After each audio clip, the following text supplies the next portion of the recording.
पाकिस्तान से कोई बात नहीं होगी। কাশ্মীর নিয়ে ভারতের প্রতিরক্ষা মন্ত্রীর মন্তব্য উস্কানিমূলক ও দায়িত্বজ্ঞানহীন বলছে পাকিস্তান। ইরান যুদ্ধ জোরদার নিয়ে বৈঠকে মার্কিন ভাইস প্রেসিডেন্টের উদ্বেগের কারণে যুদ্ধ স্থগিত করেছে আমেরিকা। যুদ্ধ কিংবা শান্তির সময় নির্ধারণ করার সুযোগ আমেরিকাকে দেয়া হবে না, জানালো ইরান। আমেরিকায় গেলেন ইসরায়েলের প্রধানমন্ত্রী, তাকে গ্রেপ্তারের দাবি জানিয়েছেন নিউ ইয়র্কের মেয়র।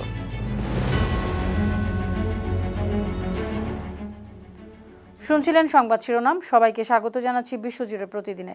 বিশ্বের বিভিন্ন প্রান্তের সবশেষ তথ্য জানাতে আপনাদের সঙ্গে আছি আমি অনন্যা চৈতি। ভারতের কেন্দ্রীয় শিক্ষামন্ত্রীর পদ থেকে পদত্যাগের পর সোমবার সংসদে পৌঁছালে ধর্মেন্দ্র প্রধানকে অভ্যর্থনা জানিয়েছেন বিজেপি ও এনডিএ জোটের সংসদ সদস্যরা। ধর্মেন্দ্র প্রধান জিন্দাবাদ স্লোগানে মুখর হয়ে ওঠে সংসদ চত্বর। উল্লাসে মাতেন বিজেপি ও এনডিএ এমপিরা। কংগ্রেসের রাজ্যসভার সদস্য রেণুকা চৌধুরী এ ঘটনার সমালোচনা করে বলেছেন, বিলকিস বানুর ধর্ষণ মামলায় দণ্ডিতদের ক্ষেত্রেও তারা এই কাজ করেছিল, এটা তাদের অভ্যাস। উল্লেখ্য, 2002 সালের গুজরাট দাঙ্গায় বিলকিস বানু নামে এক নারীকে গণধর্ষণ এবং তার পরিবারের সদস্যদের খুনের দায়ে সাজাপ্রাপ্ত 11 আসামিকে ভালো আচরণের অজুহাতে 2022 সালে আগাম মুক্তি দেয় গুজরাট সরকার। কারাগার থেকে বের হওয়ার পর মিষ্টি খাইয়ে এবং পা ছুঁয়ে তাদের সংবর্ধনা জানিয়েছিলেন স্বজনরা। কাশ্মীর নিয়ে ভারতের প্রতিরক্ষা মন্ত্রী রাজনাথ সিংয়ের মন্তব্যকে উস্কানিমূলক ও দায়িত্বজ্ঞানহীন আখ্যা দিয়েছে পাকিস্তানের পররাষ্ট্র মন্ত্রণালয়। রোববার পাকিস্তানের পররাষ্ট্র দপ্তর বিবৃতি দিয়ে হুঁশিয়ারি জানিয়েছে, সীমান্তে যে কোনো দুঃসাহসিক পদক্ষেপ প্রতিহত করতে পাকিস্তান দৃঢ় সংকল্প। ভারতের প্রতিরক্ষা মন্ত্রী রাজনাথ সিং রোববার বিবৃতিতে জানিয়েছিলেন, পাকিস্তানের সঙ্গে কোনো আলোচনা হবে না, যদি হয় তা শুধু আজাদ জম্মু ও কাশ্মীর নিয়েই হবে। পাকিস্তানের যে কোনো দুঃসাহসিকতার জবাবে কল্পনাতীত ব্যবস্থা নেওয়া হবে।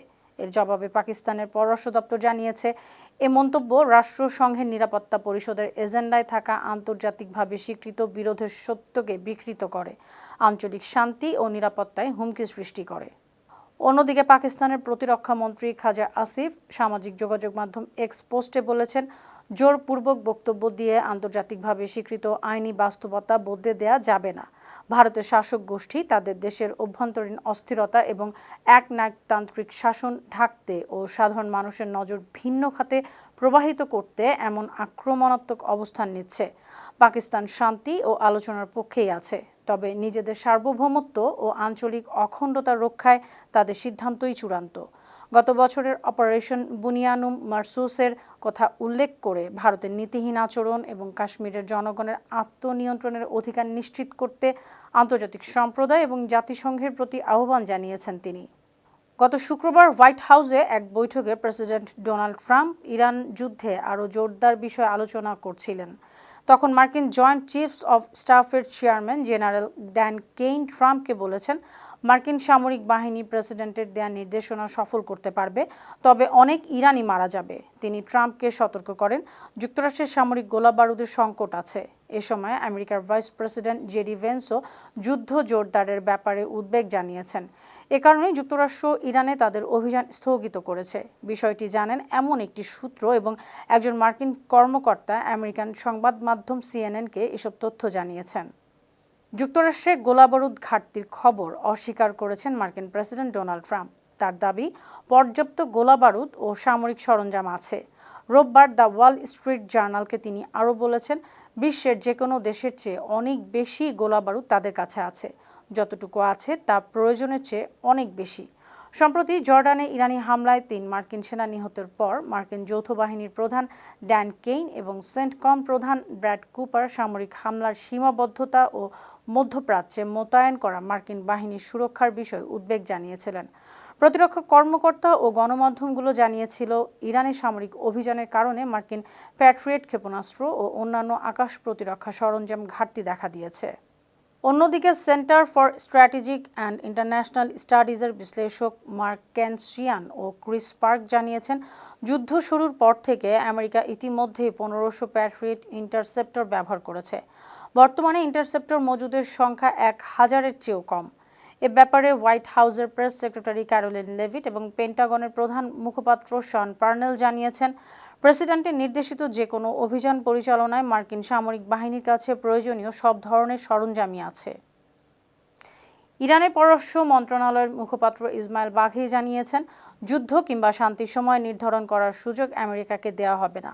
আমেরিকা নিজেদের তৈরি সংকটে নিজেরাই আটকে গেছে। রোববার সাপ্তাহিক সংবাদ সম্মেলনে তিনি আরও বলেছেন, ওয়াশিংটন তাদের ইচ্ছে মতো যুদ্ধ থামানো বা শুরু করার সিদ্ধান্ত নিতে পারবে না। একই দিন ইরানের সামরিক মুখপাত্র আমির মোহাম্মদ আকরামিনিয়া জানিয়েছেন, যুক্তরাষ্ট্র 2 রাত হামলা স্থগিত রাখায় ইরানও পাল্টা হামলা বন্ধ রেখেছে। সাম্প্রতিক সপ্তাহগুলোতে যুক্তরাষ্ট্র ইরানে হামলা চালালে এর জবাবে মধ্যপ্রাচ্যের বিভিন্ন দেশে মার্কিন ঘাঁটিতে পাল্টা আক্রমণ করে ইরান। এতে 2 দেশের মধ্যে চরম উত্তেজনা ছড়িয়ে পড়ে। নিজের বিরুদ্ধে আন্তর্জাতিক অপরাধ আদালতের গ্রেপ্তারি পরোয়ানা থাকার পরও ইসরায়েলের প্রধানমন্ত্রী বেনিয়ামিন নেতানিয়াহু আমেরিকা গেছেন। মার্কিন প্রেসিডেন্ট ডোনাল্ড ট্রাম্পের আমন্ত্রণে তিনি ওয়াশিংটন গেছেন। সফরকালে 2 নেতা ইসরায়েল যুক্তরাষ্ট্রের জন্য গুরুত্বপূর্ণ বিভিন্ন আঞ্চলিক ও আন্তর্জাতিক বিষয়ে আলোচনা করবেন। 2025 সালের জানুয়ারিতে দ্বিতীয় মেয়াদে দায়িত্ব নেওয়ার পর ট্রাম্পের সঙ্গে এটি হবে নেতানিয়াহুর 7ম বৈঠক। 2024 সালের নভেম্বরে গাজা যুদ্ধ চলাকালে মানবতা বিরোধী অপরাধের অভিযোগে নেতানিয়াহু ও ইসরায়েলের সাবেক প্রতিরক্ষামন্ত্রী ইয়োভ গ্যালান্টের বিরুদ্ধে গ্রেপ্তারি পরোয়ানা জারি করেছে আন্তর্জাতিক অপরাধ আদালত আইসিসি। নেতানিয়াহুর সফরকালে নিউ ইয়র্ক সিটির মেয়র জোহরান মামদানি যুদ্ধ অপরাধের অভিযোগে নেতানিয়াহুকে গ্রেপ্তারের দাবি জানিয়েছেন। হিজবুল্লাহকে রক্ষা এবং লেবাননের অখণ্ডতা বজায় রাখা তেহরানের কৌশলগত দায়িত্ব। যুক্তরাষ্ট্রের সঙ্গে যুদ্ধ বন্ধে চুক্তির পূর্ব শর্ত হিসেবে লেবাননের ওপর ইসরায়েলি আগ্রাসন বন্ধ করতে হবে, এই ঘোষণা দিয়েছেন ইরানের সর্বোচ্চ নেতা মোস্তফা খামেনি। রোববার সামাজিক যোগাযোগ মাধ্যম এক্সে তিনি আরও বলেছেন, জিহাদ এবং প্রতিরোধ ছাড়া আর কোনো পথ নেই। হিজবুল্লাহর ধৈর্য ও ত্যাগের প্রশংসা করে খামেনি বলেছেন, হিজবুল্লাহরা ইরানের প্রতিরোধ সংগ্রামের অগ্রভাগে থাকা এক অবিচল শক্তি। ইসরায়েলি আগ্রাসন বন্ধ না করলে যুক্তরাষ্ট্রের সঙ্গে যুদ্ধবিরতি সম্ভব নয়। হরমুজ প্রণালীর দক্ষিণাংশে নেভিগেশন ও অবস্থান নির্ণয় ব্যবস্থা বন্ধ করে অবৈধ ও ঝুঁকিপূর্ণ পথ দিয়ে পারাপারের সময় 6টি জাহাজকে বাধা দিয়েছে ইরান। সোমবার ইরানের রাষ্ট্রীয় সম্প্রচার মাধ্যম IRIB জানিয়েছে, বাধা দেওয়ার পর একটি জাহাজ দুর্ঘটনার শিকার হয়েছে। অন্য জাহাজগুলো ইরানের দৃঢ় ব্যবস্থাপনায় পারস্য উপসাগরে ফিরে গেছে। ইরানের একজন কর্মকর্তার বরাতে IRIB আরও জানিয়েছে, সোমবার ভোরের দিকে মার্কিন সামরিক বাহিনীর প্ররোচনায় জাহাজগুলো ঝুঁকিপূর্ণ পথে প্রবেশের চেষ্টা করেছিল। ফিলিস্তিনের পশ্চিম তীর দখলের যে কোনো পদক্ষেপ ইসরায়েলের রেড লাইন অতিক্রম হিসেবে বিবেচিত হবে।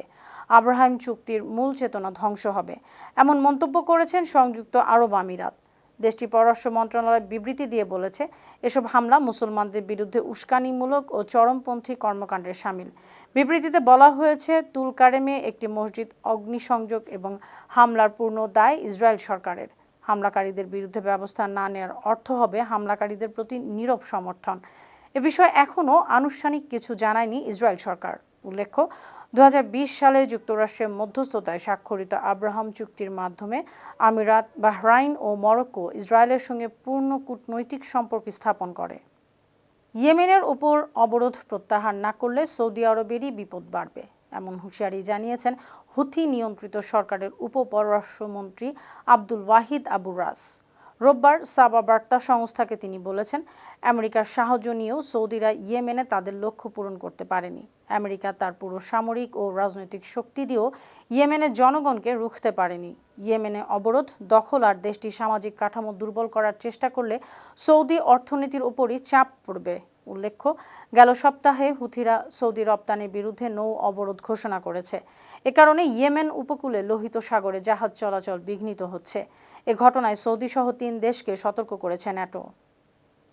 মার্কিন প্রেসিডেন্ট ডোনাল্ড ট্রাম্পের কাছ থেকে ক্ষমা পেয়ে নিজ দেশ হন্ডুরাসে ফিরেছেন দেশটির সাবেক প্রেসিডেন্ট হুয়ান অরল্যান্ডো হার্নান্দেজ। মাদক পাচারের অভিযোগে 45 বছরের কারাদণ্ড ভোগ করছিলেন তিনি। রোববার 4 বছর পর নিজ দেশের পালমেরোলা আন্তর্জাতিক বিমানবন্দরে পৌঁছালে ন্যাশনাল পার্টির সমর্থক এবং তার পরিবারের সদস্যরা তাকে স্বাগত জানান। সাবেক মার্কিন প্রেসিডেন্ট জো বাইডেন প্রশাসন হার্নান্দেজকে রাজনৈতিকভাবে ফাঁসিয়েছে এমন উল্লেখ করে গেল ডিসেম্বর মাসে হার্নান্দেজকে ক্ষমা করেন ট্রাম্প। সোশ্যাল মিডিয়া পোস্টে দেশে ফেরার পর আনন্দ প্রকাশ করে বন্দি জীবনের কষ্টের কথা তুলে ধরেন সাবেক এই প্রেসিডেন্ট। সুপ্রিয় দর্শক, এই ছিল আজকের বিশ্বজুড়ে প্রতিদিনের আয়োজনে। দেশ বিদেশে বিভিন্ন খবর নিয়ে আবার আপনাদের সামনে হাজির হব। সেই পর্যন্ত ভালো থাকুন, সুস্থ থাকুন, বায়ান্ন টিভির সঙ্গেই থাকুন। ধন্যবাদ।